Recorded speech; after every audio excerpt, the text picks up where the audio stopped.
Сәлеметсіздер ме? Бүгін біз сіздермен осындай жазға арналған әдемі орамал, яғни косынка тоқитын боламыз. Бұл өте қарапайым бір орамды баған өрнегімен тоқылады. Егер де сіз тоқыманы енді бастап жатсаңыз да тоқи аласыз. Мен каналыма жазылмаған болсаңыз жазылып қоюды ұмытпаңыз. Олай болса бастайық. Ең алдымен бізге ярнард жібі керек. 50 грамды 169 метр. Одан соң 2,5 ілмек қажет. Ең алдымен жібімізді домалақтап аламыз. Одан соң сол дөңгелектің ішіне тоқитын боламыз. Жібімізді алып шықтық. Енді осы дөңгелектің ішіне жібімізді бекітіп аламыз. Одан соң 1, 2, 3, 4 ілмек ілдік. Енді әрі қарай бір орамды баған тоқимыз. Мынау екінші баған. Одан соң үшіншісін тоқимыз.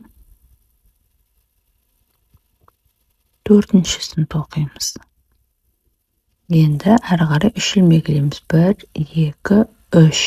Одан соң қайтадан бір орамды баған тоқимыз. Біріншісі,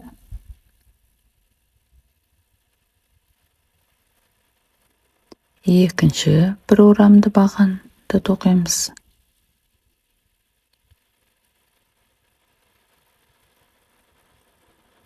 Одан соң үшінші бір орамды баған.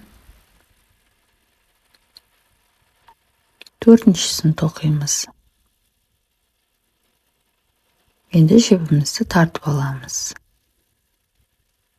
Осы үш бұрышты әрі қарай үлкейте беретін боламыз. Тоқымамызды айналдырып аламыз. 1 ілмек, 2, 3, 4 ілмек. Енді осының ішіне әрі қарай бір орамды баған тоқимыз. Екінші бір орамды баған. 3, 4, бір ілмек іліп аламыз. Енді әрі қарай мына бостың ішіне тоқимыз. Біріншісі, екіншісі, 3. Енді 3 ілмек іліп аламыз. 1, 2, 3. Қайтадан тоқитын боламыз. 1, 2, 3. Бір ілмек іліп аламыз. Одан соң ең шетіне тоқитын боламыз. Бірінші, екіншісін тоқимыз. Үшіншісін тоқимыз. Одан соң бір ілмек іліп аламыз да қайтадан бір орамды баған тоқимыз.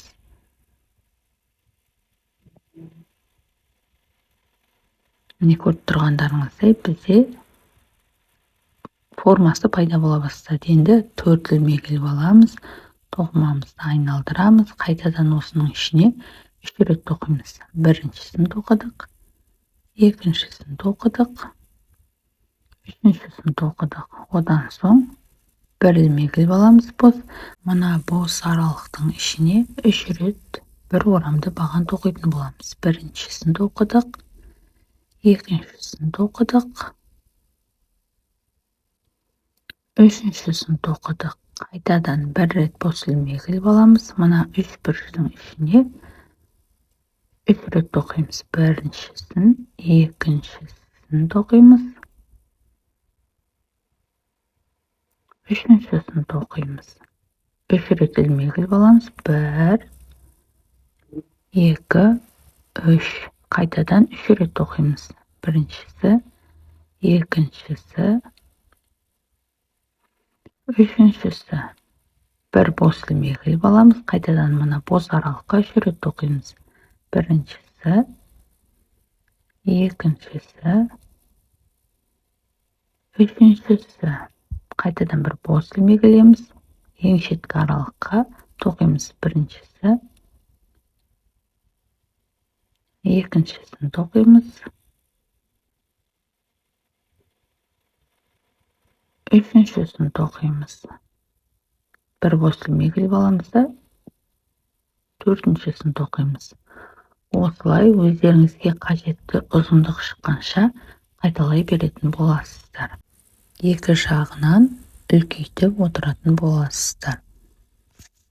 Мінекей мен өзіме қажетті ұзындықты тоқып шықтым. Осылай бізде орамал пайда бола бастады. Енді біз осы орамалдың жиегін жиектеп шығамыз. Ең алдымен жоғары жақтан екі жерден жиектейміз, одан соң астыңғы жағынан жиектейтін боламыз. Бұл бізге орамалымыз сәнді көріну үшін қажет. Олай болса бастайық. Ең алдымен ілмегімізді шетінен кіргізіп аламыз да, жібімізді алып шығамыз. Жібімізді бекітіп аламыз орамалға.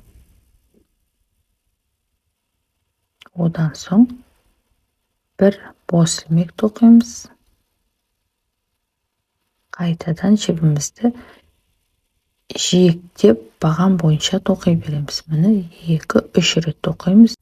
Одан соң 3 бос ілмек іліп аламыз.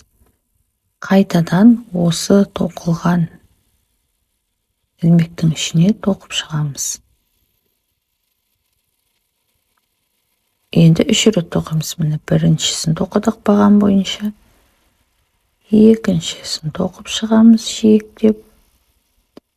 Үшіншісін тоқимыз. 3 рет бос ілмек ілеміз. 1, 2, 3. Қайтадан осы ілмектің ішіне тоқып шығатын боламыз. Енді тағы 3 рет тоқимыз. Біріншісін тоқыдық. Екіншісін тоқимыз. Үшіншісін тоқимыз. 3 рет бос ілмек іліп аламыз. Қайтадан осы бағанның ішіне тоқитын боламыз. Яғни осылай қайталай береміз.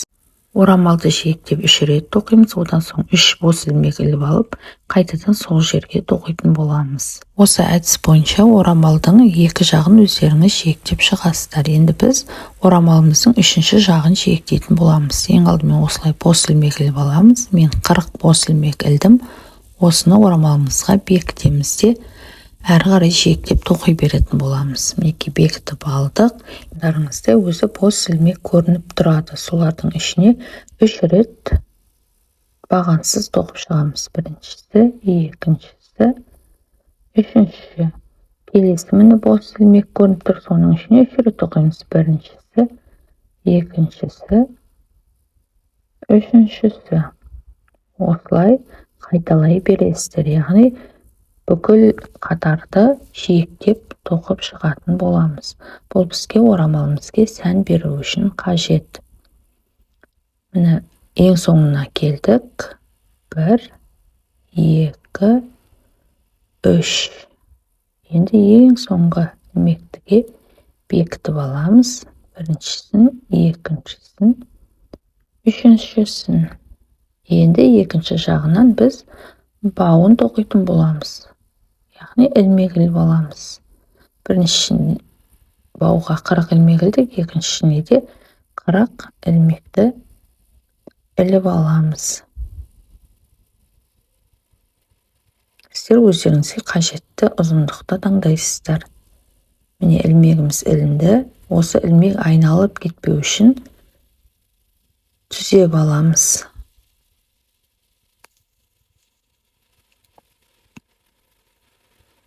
Түзедік.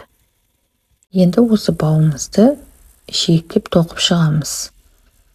Ең алғашында қолдарыңыз үйреніп кеткенше қиын болады, одан соң үйренетін боласыздар. Мына бос ілмектердің ішіне бізімізді кіргізіп, жіптерді алып шығамыз. Яғни орамсыз баған тоқимыз. Бүкіл қатарды айналдырып тоқып шығасыздар. Өздеріңізге қажетті қалыңдықты тоқуларыңызға болады. Мен осылай айналдырып 3 рет тоқып шықтым. Көріп тұрғандарыңыздай осындай әдемі косынка бізде пайда болды. Бұл косынканы күннен қорғану мақсатында немесе киімдеріңізге аксессуар ретінде пайдалануларыңызға болады. Сұрақтарыңыз болса комментарийға қалдырыңыздар, мен сіздерге міндетті түрде жауап беретін боламын.